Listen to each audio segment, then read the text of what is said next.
नमस्कार, मैं हूं आपके साथ मयंक। आज 4 मई है और जो खबरें आ रही हैं उसके मुताबिक हॉर्मूज में तनाव बेहद ज्यादा बढ़ गया है। इस बीच एक ऐसी खबर आई है जो बेहद सनसनीखेज। यूएई के पास फुजैरा पोर्ट के पास करीब 78 नॉटिकल माइल्स पर यूएई के एक जहाज को मिसाइल से उड़ा दिया गया है। उस पर मिसाइल अटैक हुआ है।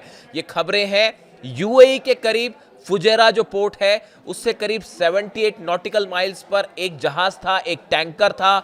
उस टैंकर पर मिसाइल्स गिरती हैं और उसमें आग लग जाती है। हालांकि उसमें जो क्रू मेंबर्स थे वो सेफ बताए जा रहे हैं। ऐसी खबरें हैं, ऐसे दावे हो रहे हैं कि ईरान की तरफ से, आईआरजीसी की तरफ से यह हमला किया गया। इस तरह की बातें सामने आ रही हैं। ये ड्रोन अटैक था या मिसाइल अटैक था, यह बात अभी पूरी तरह से साफ नहीं हुई है।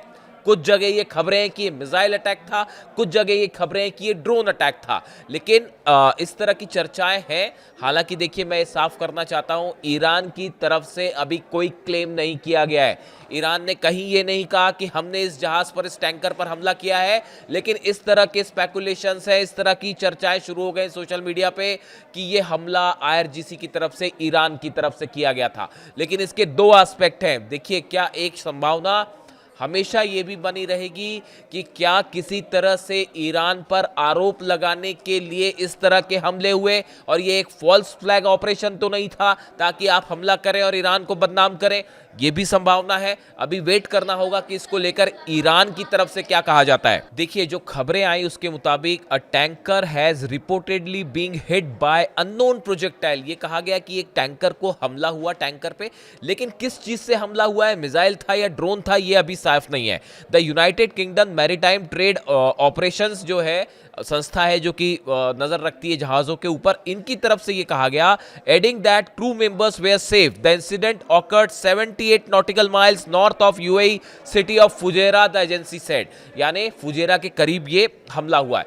अब देखिए, पिछले कुछ दिनों के अंदर जो डेवलपमेंट्स हैं, उन डेवलपमेंट में एक अहम बात यह है कि लगातार यूएई की तरफ से इस तरह के बयान आए हैं कि ईरान के अगेंस्ट जो बयान है, इस तरह के बयान आए यूएई की तरफ से। यह भी कहा गया कि अब ईरान पर विश्वास करना मुश्किल होगा लंबे समय में, इस तरह के बयान आए। इसके अलावा ये भी कहा गया कि इजराइल ने अपना आयरन डोम सिस्टम यूएई को प्रोवाइड किया है। हाल ही में यूएई ने ये एडवाइजरी जारी की थी कि आप अगर ईरान में हैं, लेबनान में हैं, तो इन देशों को फौरन खाली कर दीजिए। यानी यूएई की तरफ से स्पेकुलेशन था कि जल्दी हमला होने वाला है। इसलिए ईरान और यूएई के बीच खासा तनाव है, इसमें कोई शक नहीं है। लेकिन देखिए, असली जो कहानी है वो हॉर्मूज की जंग अब शुरू हो चुकी है। अब किसी चीज़ का इंतजार नहीं होगा। देखिए, हॉर्मूज में बड़ा डेवलपमेंट है। बड़ा डेवलपमेंट यह है, US president Donald Trump said on Sunday the US would begin escorting ships through the straight of Hormuz on Monday.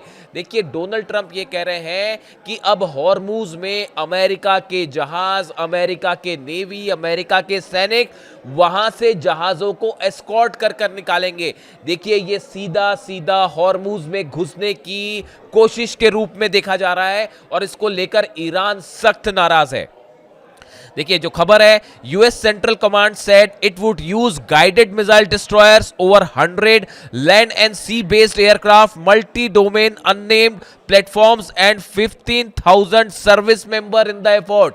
जो यूएस सेंटकॉम है, ब्रेट कूपर जिनके चीफ हैं, सेंटकॉम वो पूरा ऑपरेशन देखती है ईरान को लेकर, उसका कहना ऐसा है कि वहां पर जो है कई जो डिस्ट्रॉयर्स हैं, जहाज जो है, उनका इस्तेमाल करेगा अमेरिका।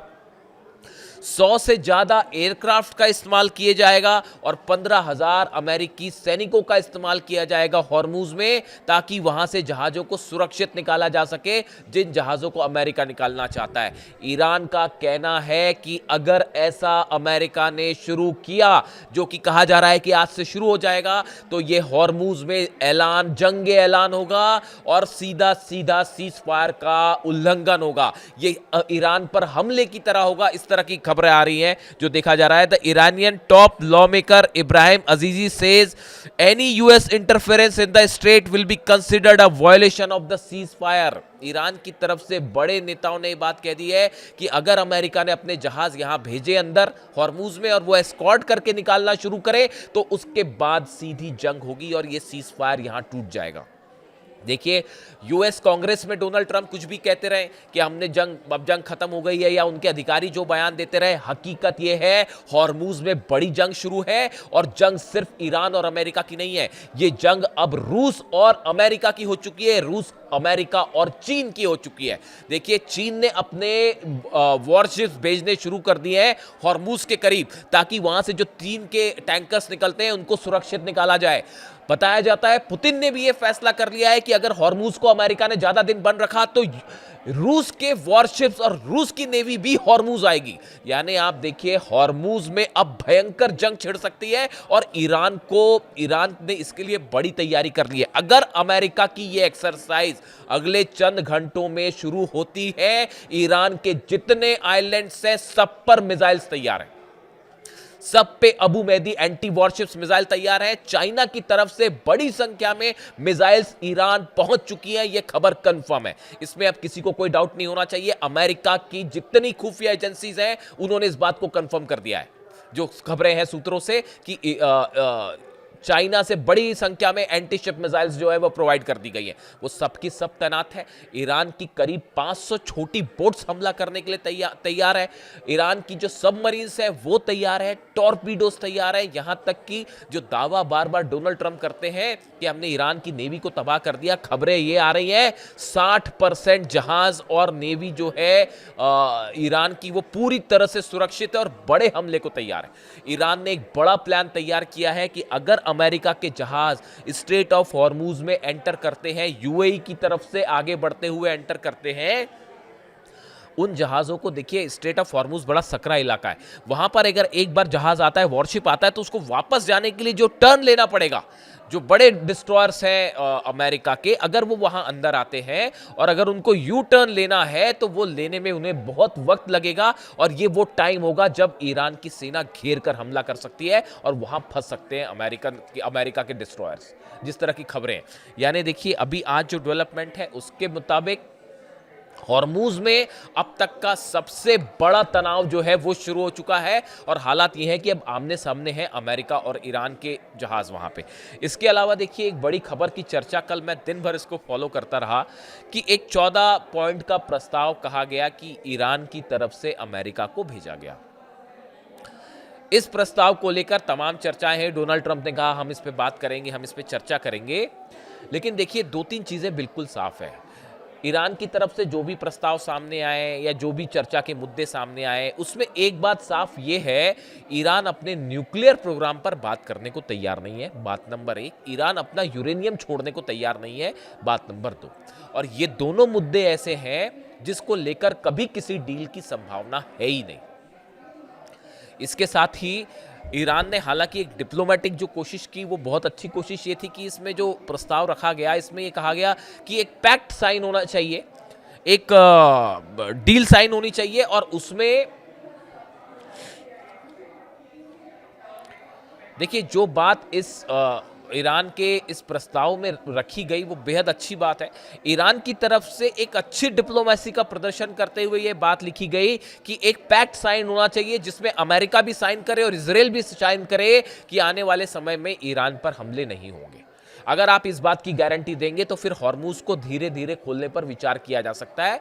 इस तरह की बात ईरान की तरफ से रखी गई, जो मेरे हिसाब से बहुत ही अच्छा और सोच समझ के बनाया गया ये प्रस्ताव था। हालांकि डोनाल्ड ट्रंप इसे कभी मंजूर नहीं करेंगे, क्योंकि डोनाल्ड ट्रंप, आप इस बात को समझिए, डोनाल्ड ट्रंप का जो मकसद है हॉर्मूज में वो कुछ और है। डोनाल्ड ट्रंप को पूरे मिडिल ईस्ट पे कंट्रोल चाहिए, जो किसी सूरत में ईरान नहीं होने देगा, रूस नहीं होने देगा, चीन नहीं होने देगा।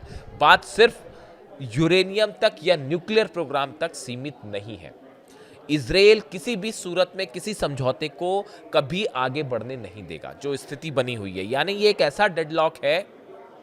इसके अलावा मुझसे कई बार ये बात और पूछी जाती है कि आप हर बार जो है ये डील के अगेंस्ट क्यों अपने विचार रखते हैं, या किसी समझौता के अगेंस्ट क्यों विचार रखते हैं। उसका एक लाइन में अगर मैं आंसर देना चाहूं, ईरान के सुप्रीम लीडर अली खामेनी साहब को निशाना बनाने के दिन ही ये बात तय हो गई थी कि अब अमेरिका से किसी तरह की कोई बातचीत नहीं होनी चाहिए, ये मेरी व्यक्तिगत राय है। मुझे लगता है कि अली खामेनी साहब का जिस तरह से असैसिनेशन हुआ, उसके बाद जब तक ये बात ईरान को ये बात सुनिश्चित करनी चाहिए कि भविष्य में कोई भी देश अब ईरान पे या मिडिल ईस्ट पे हमला करने की हिम्मत ना करे। जब तक ये बात साबित ना हो जाए, तब तक किसी भी रूप में कोई सीज फायर और कोई डील नहीं होनी चाहिए। यही बात अली खामेनी साहब ने हमेशा कही कि ये रिसोर्सेस की लड़ाई है, ये दूसरे देशों के ऑयल को कैप्चर करने की लड़ाई है, और ये कोशिश में अमेरिका हमेशा से लगा हुआ है। इस तरह की बात अली खामेनी साहब ने कही थी, इसीलिए वो हमेशा ये कहते थे कि यहाँ डील होने की कोई संभावना नहीं है, अमेरिका से बातचीत करने का कोई मकसद नहीं, कोई मतलब नहीं निकल के आएगा। ये बात उन्होंने हमेशा कही, और कमोबेश आप देखें हालात वही है। तमाम प्रस्ताव पे प्रस्ताव सामने आ रहे हैं। पाकिस्तान में कभी बात हो रही है, पहले 6 दौर की बातचीत हो चुकी। नतीजा क्या है? इसका कोई नतीजा है? नतीजा यह है कि हॉर्मुज में भयंकर जंग की तैयारी फिर शुरू है। जहाज आमने सामने हैं, और अगर अमेरिका की फोर्सेस वहां पर अंदर जाने की कोशिश है, ये एक बड़ा ग्राउंड ऑपरेशन भी हो सकता है, किसी भी समय कन्वर्ट हो सकता है। ये बोलने में कि भाई हम वहां से एस्कॉर्ट कर रहे हैं शिप को, लेकिन पता चला वहां पे ग्राउंड ऑपरेशन ही शुरू हो जाए। 100 फाइटर जेट्स इसमें इन्वॉल्व है अमेरिका के। यानी यहां जंग वाली बात हो रही है, किसी तरह की डील की कोई बात नहीं हो रही। इससे जुड़ा जो भी अपडेट होगा हॉर्मुज का, फौरन आप तक पहुंचाऊंगा। Thank you so much.